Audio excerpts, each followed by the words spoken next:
जिंदगी की कीमत क्या है। एक बार की बात है, गौतम बुद्ध अपने शिष्यों को जिंदगी से जुड़ी अच्छी बुरी चीजों का ज्ञान दे रहे थे। सभी शिष्य उनकी बातों को बहुत ध्यान से सुन रहे थे। उन सभी में एक शिष्य ऐसा था जिसे प्रश्न पूछने की बहुत आदत थी। वो उठकर गौतम बुद्ध के पास गया और उनसे बोला, आप हमें जिंदगी के बारे में जो कुछ सिखा रहे हैं उस सब का क्या फायदा, क्योंकि हम में से बहुत से बच्चों को ये भी नहीं पता कि हमारे जीवन का मूल्य क्या है और ये जीवन हमारे लिए कितना कीमती है। पहले आप हमें ये बताइए कि इस जीवन का मूल्य क्या है। अपने शिष्य की बात सुनकर गौतम बुद्ध अपने कक्ष में गए और एक चमकता हुआ पत्थर का टुकड़ा लेकर आए। वो टुकड़ा उन्होंने अपने शिष्य को दिया और बोले, मैं तुम्हें इस जीवन का मूल्य तब बताऊंगा जब तुम इस पत्थर का सही मूल्य पता लगाकर आओगे। साथ ही ये ध्यान रखना कि तुम्हें ये पत्थर का टुकड़ा किसी को बेचना नहीं है। गौतम बुद्ध की बात मानकर वो शिष्य बाजार की तरफ चला गया। बाजार में सबसे पहले उसकी नज़र एक फल बेचने वाले पर पड़ी और उसने वो पत्थर उस फल वाले को दिखाया और बोला, इस पत्थर के बदले आप मुझे कितने फल दे सकते हो। फल वाला बोला, ये पत्थर कुछ खास तो नहीं है, लेकिन फिर भी इसके बदले में तुम्हें 10 केले दे सकता हूँ। वो शिष्य उस पत्थर को लेकर आगे चला गया। फिर उसे एक सब्जी वाला मिला। शिष्य ने उस सब्जी वाले से उस पत्थर की कीमत पूछी। सब्जी वाले ने उस पत्थर को ध्यान से देखा और बोला, इस पत्थर की कीमत के बदले में तुम्हें ज्यादा से ज्यादा एक बोरी भरकर सब्जियां दे सकता हूं। उद्धरण चिन्ह। इसके बाद वो शिष्य उस पत्थर को लेकर एक सोने के व्यापारी के पास गया। उस पत्थर की टुकड़े की चमक देखते ही उस सुनार ने उसकी कीमत 100 सोने के सिक्के लगाए। शिष्य ने वो टुकड़ा बेचने से मना किया तो वो सुनार उसके बदले 200 सोने के सिक्के देने को भी राजी हो गया। लेकिन शिष्य ने वो पत्थर नहीं बेचा।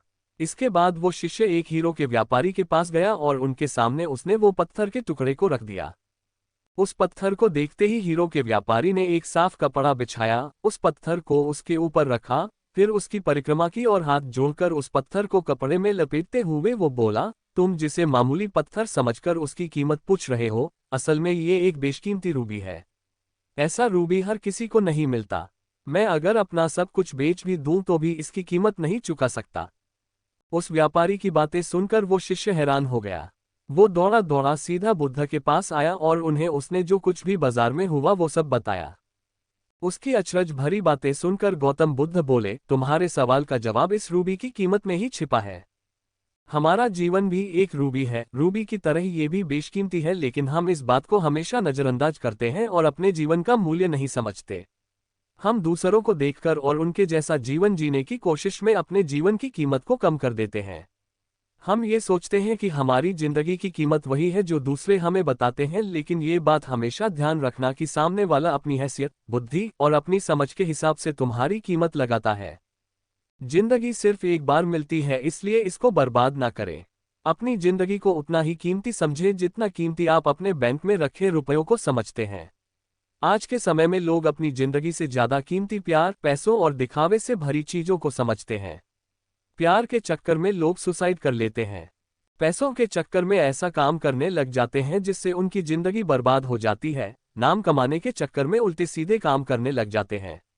हमेशा याद रखें कि दिखावा करना जरूरी नहीं है। प्यार दोबारा मिल सकता है, पैसा फिर कमाया जा सकता है, लेकिन जिंदगी को फिर से पाया नहीं जा सकता। इसलिए अपनी इस बेशकीमती जिंदगी को अच्छे से जिएं। हर पल का आनंद लें। कभी ये ना सोचे कि आप इस दुनिया में किसी काम के नहीं है, ना कभी ये सोचे कि आपकी जिंदगी व्यर्थ है, आपके होने या ना होने से कुछ फर्क नहीं पड़ता। जब भी ऐसे नेगेटिव विचार आपके मन में आए तो खुद को बस ये याद दिलाएं कि जीवन एक रूबी है और ये बेशकीमती है।